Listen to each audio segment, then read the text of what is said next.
Warung itu berdiri di tikungan jalan desa Warungasem, diapit pohon beringin tua dan sebuah musola kecil yang jarang digunakan. Bangunannya sederhana, dinding kayu lapuk, meja panjang dari semen, dan panci besar yang selalu mengepul di atas tungku arang. Tapi sejak 3 bulan terakhir, warung soto babat milik Bu Sri tak pernah sepi. Orang-orang bilang aroma sotonya bisa tercium dari jarak 2 gang. Babatnya empuk, kuahnya kental, dan sambalnya seperti membakar lidah, tapi bikin ketagihan. Bahkan mereka yang awalnya cuma lewat, entah kenapa selalu berhenti dan duduk, meski hanya untuk menyeruput kuah. Bu Sri jarang bicara, ia hanya tersenyum tipis, matanya sayu, dan tangannya cekatan menyendokkan soto ke mangkok. Tapi ada satu kebiasaan aneh yang mulai diperhatikan pelanggan tetap. Setiap kali ia menyendok kuah, ia akan menunduk sejenak ke panci, seolah berbisik atau meludah. Tak ada yang berani bertanya. Suatu malam, seorang pemuda bernama Darto, tukang ojek online yang baru pindah dari kota, datang untuk makan. Ia memesan soto babat, duduk di pojok, dan mulai makan dengan lahap. Tapi saat sendokan ketiga, ia berhenti. Matanya membelalak. Ia melihat sesuatu mengambang di kuah, bening, kental seperti lendir atau ludah. Darto berdiri hendak protes, tapi Bu Sri sudah berdiri di belakangnya, tanpa suara, tanpa bayangan. "Kalau sudah lihat, jangan berhenti makan," bisiknya. Darto duduk kembali, tangannya gemetar, tapi sendoknya bergerak lagi perlahan, seperti bukan atas kehendaknya sendiri.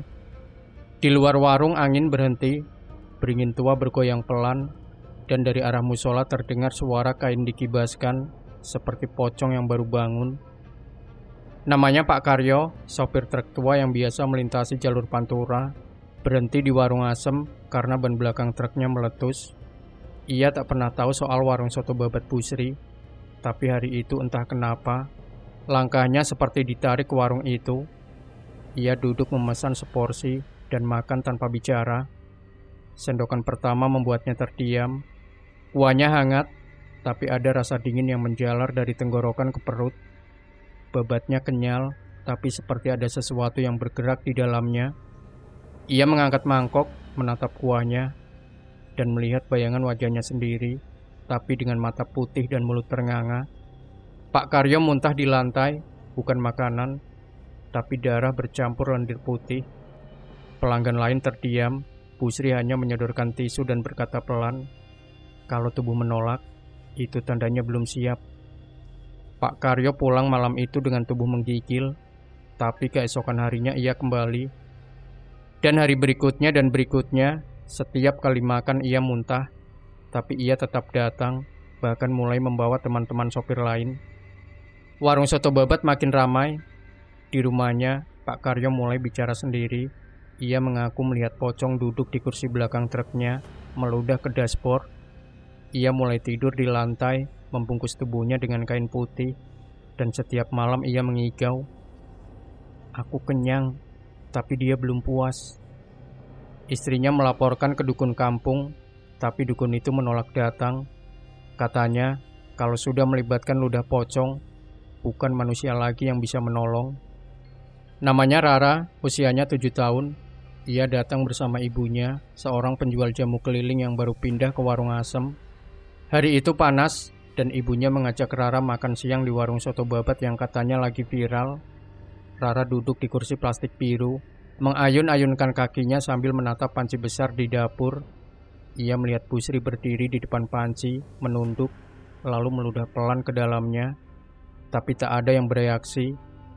Ibunya sibuk dengan ponsel, pelanggan lain asik makan, hanya Rara yang melihat. Saat mangkok sotonya tiba, Rara menatap kuahnya.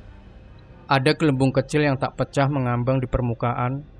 Ia menyentuhnya dengan sendok, dan gelembung itu pecah mengeluarkan aroma anyir yang tak terdefinisikan.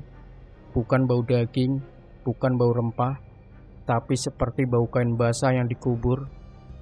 Rara tak mau makan, tapi ibunya memaksa. "Sedikit aja nak, mahal ini."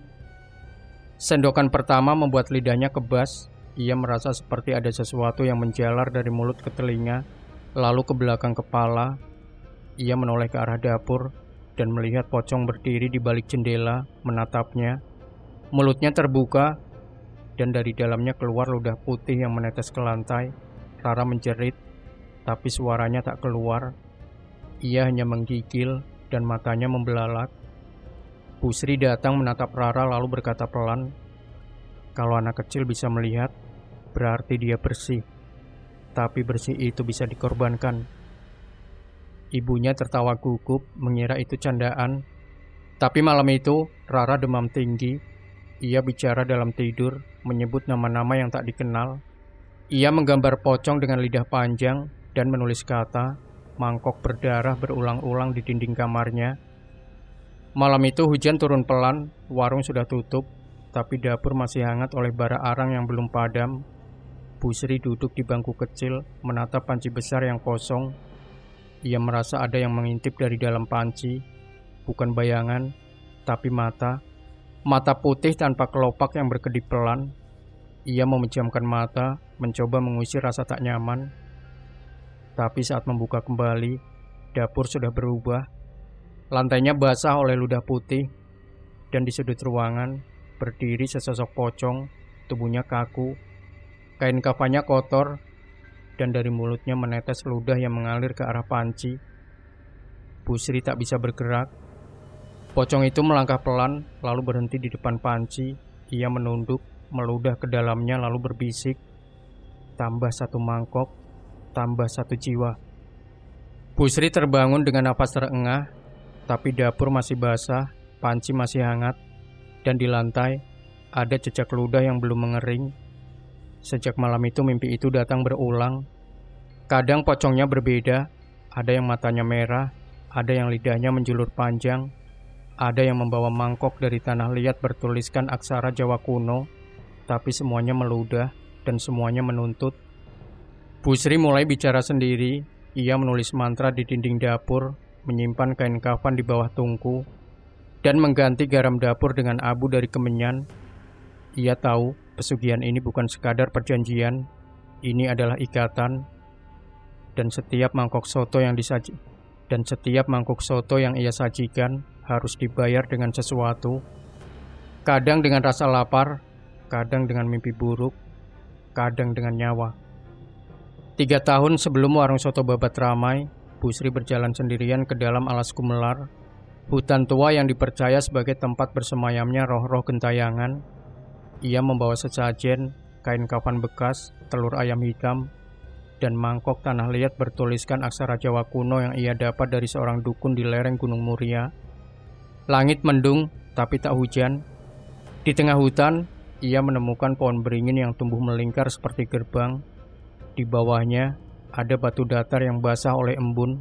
Meski tanah sekitarnya kering, di sanalah ia duduk, menyalakan kemenyan, dan membaca mantra yang ditulis di daun lontar. Sira kang ora katon, sira kang ora ambekan, kawula nyuwun rejeki, kawula nyawisaken mangkok jiwa. Angin berhenti, daun tak bergerak, dan dari balik kabut muncul sosok pocong. Tubuhnya tinggi, kain kafannya robek di bagian dada, dan dari mulutnya menetes ludah putih yang jatuh ke mangkok tanah liat. Bu Sri gemetar, tapi tak mundur. Pocong itu tak bicara, hanya meludah 3 kali ke mangkok, lalu menghilang. Di udara terdengar bisikan, "Satu mangkok, satu ludah, satu jiwa. Jiwa pertama darahmu sendiri." Bu Sri pulang malam itu dengan mangkok berisi ludah pocong. Ia menyimpannya di bawah tungku dapur.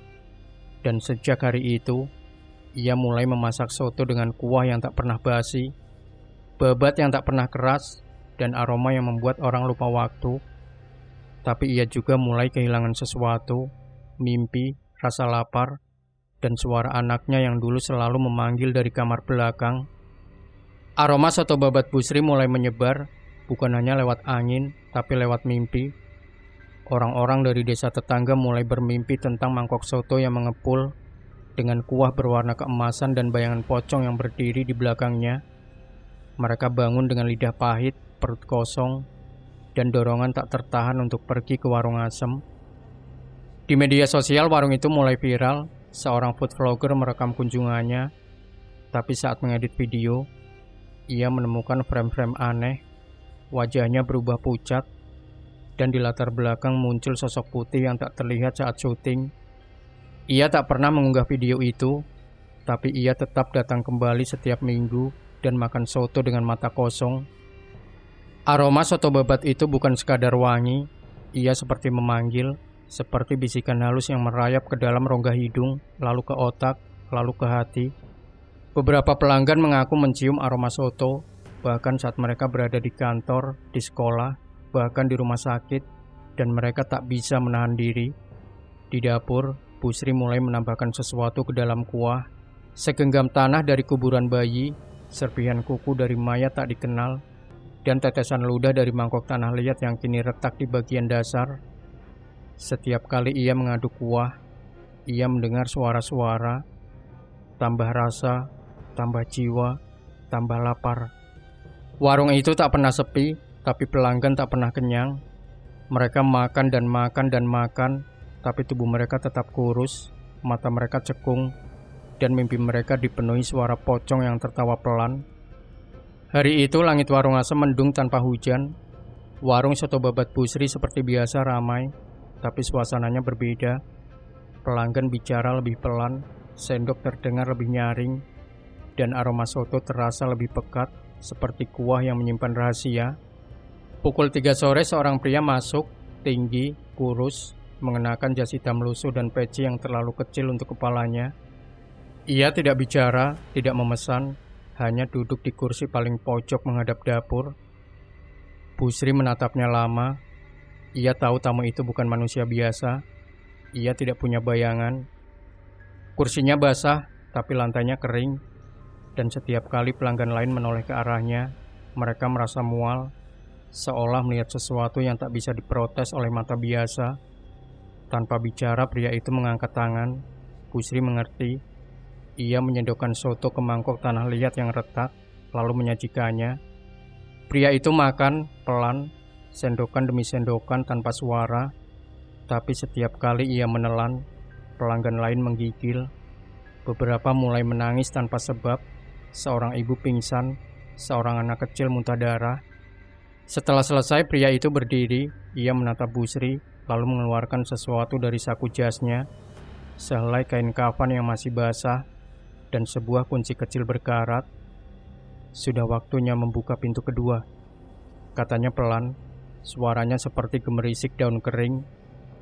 Lalu ia pergi tidak membayar, tidak menoleh, dan saat ia melangkah keluar, bayangan warung memanjang ke arah yang salah, ke utara, bukan ke barat.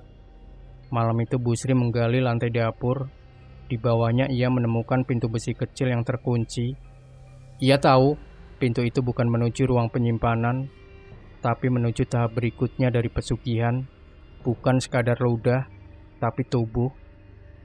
Sejak kedatangan tamu tanpa bayangan, sesuatu berubah, bukan hanya di warung, tapi di tubuh para pelanggan. Mereka mulai mengalami gejala aneh. Lidah terasa tebal, tenggorokan berlendir, dan mimpi-mimpi yang dipenuhi suara meludah.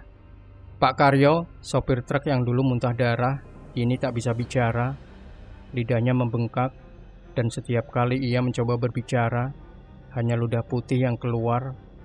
Ia dirawat di rumah, tapi tubuhnya terus mengeluarkan cairan bening dari mulut, telinga, bahkan matanya. Di sekolah, Rara menggambar pocong meludah di papan tulis.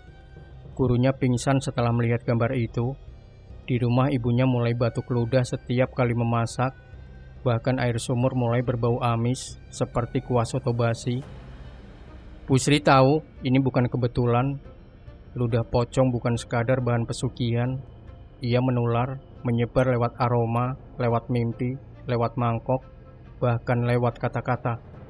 Beberapa pelanggan mulai bicara dalam tidur. Mereka mengucapkan mantra yang sama. Satu mangkok, satu ludah, satu jiwa.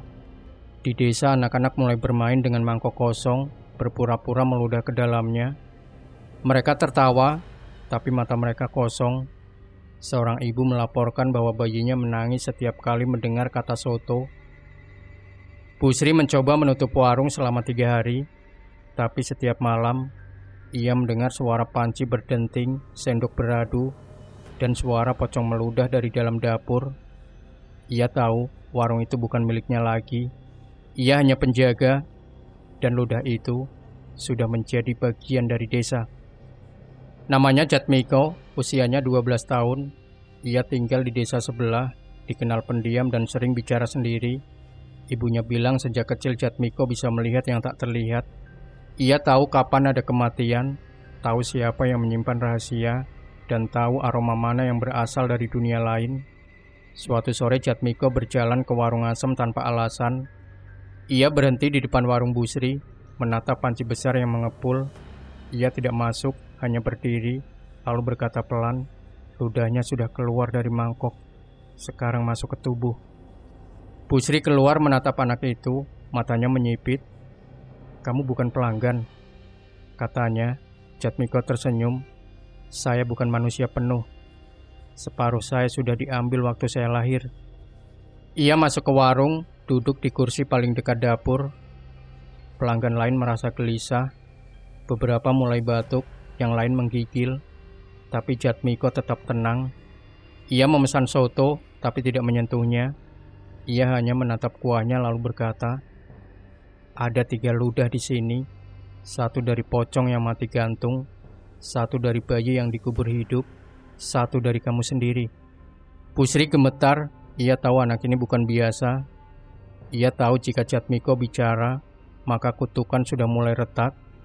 Jatmiko mengeluarkan sesuatu dari kantong bajunya. Sebutir batu hitam kecil dengan ukiran aksara Jawa yang menyala samar. Ia meletakkannya di atas meja, dan kuah soto mulai bergelembung. Dari dalam mangkok muncul suara meludah, nyata, basah dan berulang. Pelanggan mulai berteriak, beberapa pingsan. Seorang pria mulai muntah darah dan ludah putih. Tapi Jatmiko tetap tenang.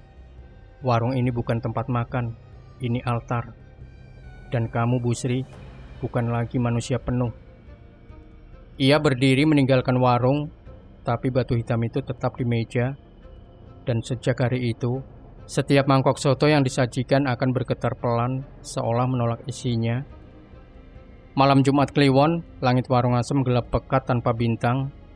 Di dapur warung, Busri menyiapkan ritual baru. Ia tahu, sejak batu hitam Jatmiko diletakkan di meja, kuah sotonya mulai berubah. Aroma tak lagi menggoda, pelanggan mulai berkurang, dan panci besar itu mulai berkarat. Ia membuka pintu besi kecil yang ditemukan di bawah lantai dapur. Di baliknya, lorong sempit menuju ruang bawah tanah yang tak tercatat dalam denah rumah. Dindingnya lembab, dipenuhi ukiran aksara Jawa yang bergerak pelan seperti bernapas. Di tengah ruangan ada altar kecil dari batu. Di atasnya, mangkok tanah liat terletak, dan sehelai kain kafan yang kini berlumur darah segar. Busri membawa sesajen baru, darah ayam cemani, serpihan kuku anaknya yang dulu hilang, dan ludahnya sendiri ditampung dalam botol kaca kecil. Ia mulai membaca mantra, Siro kang ora ambekan, kawula nyuwun pangapunten. Kawula nyawisaken awak, rasa lan sedulur.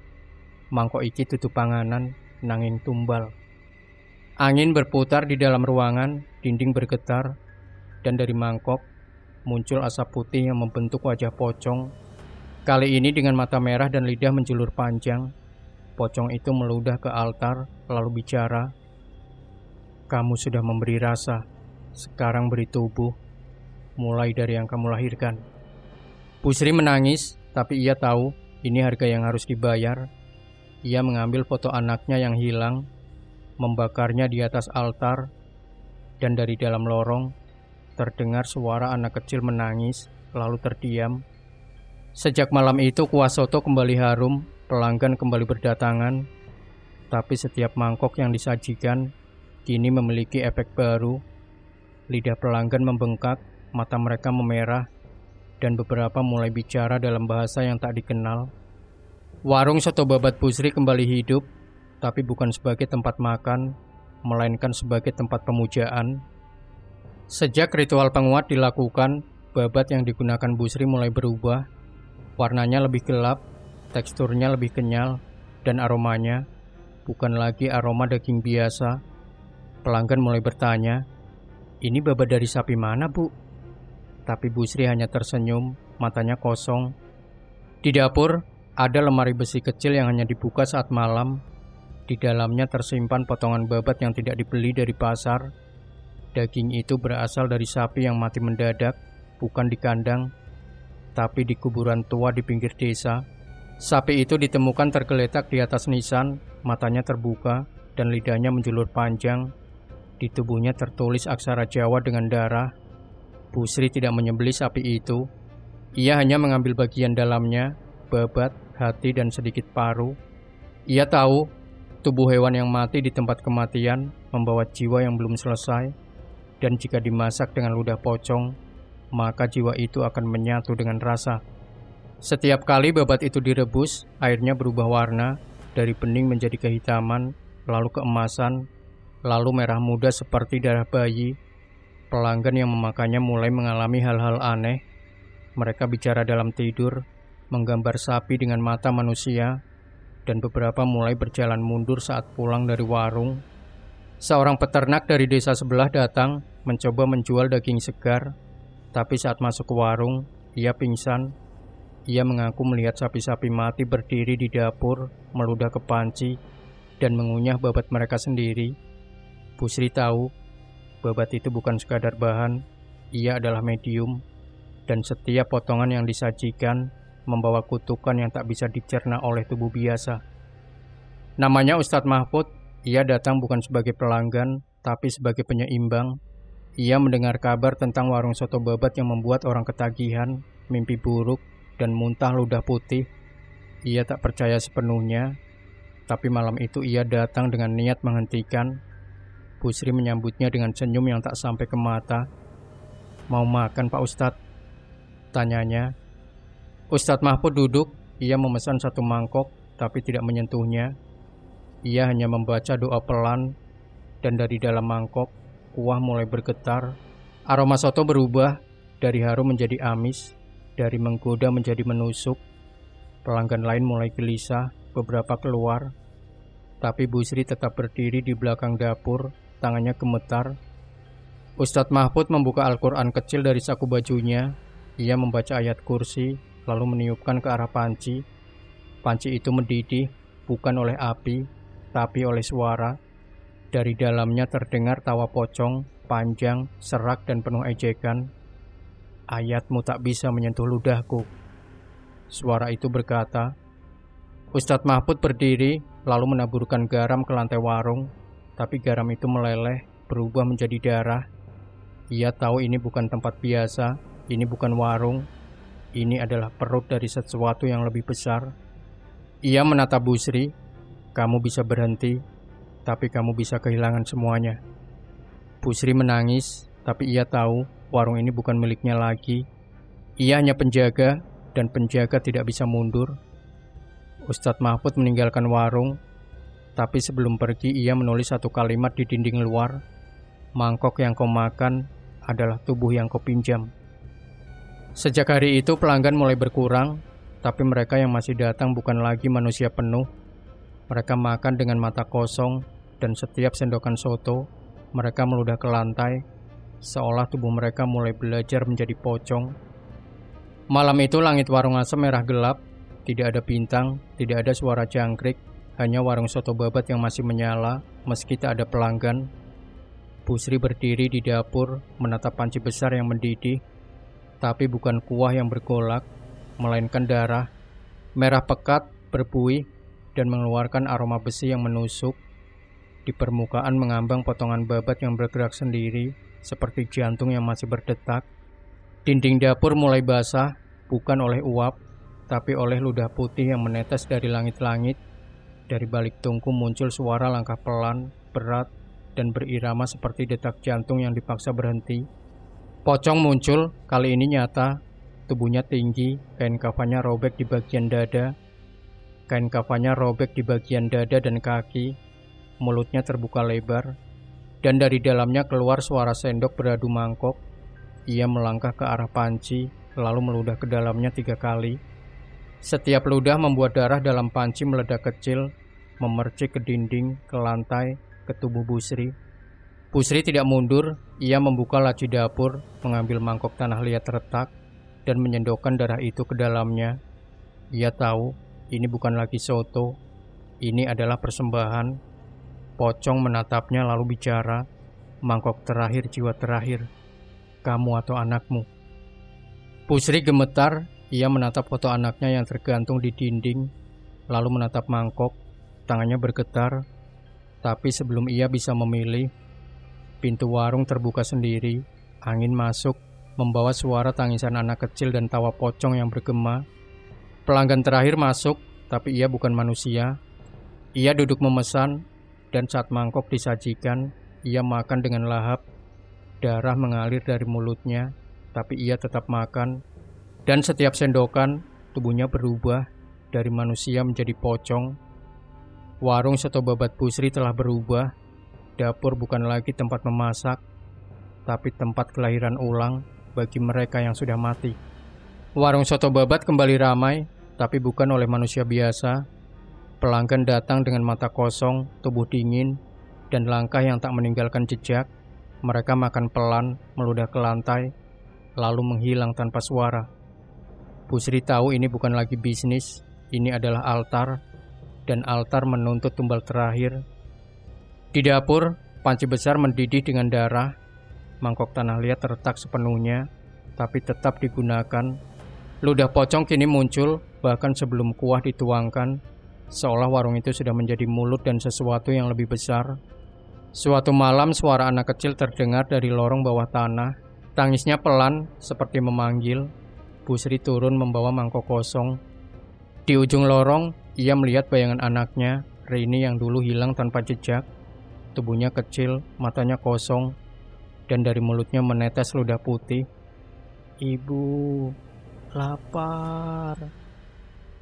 Pusri menangis. Ia tahu Rini bukan lagi anaknya. Ia adalah bagian dari perjanjian, tapi ia masih bisa memilih menyajikan mangkok terakhir atau menghancurkan semuanya. Ia kembali ke dapur, menyalakan api, mengaduk kuah, tapi kali ini ia tidak menyendokkan ke mangkok. Ia menuangkan seluruh isi panci ke lantai, lalu membakar kain kafan, batu mantra, dan mangkok tanah liat. Warung bergetar, dinding retak. Dari langit-langit pocong-pocong jatuh satu persatu meludah ke lantai, lalu menghilang dalam asap.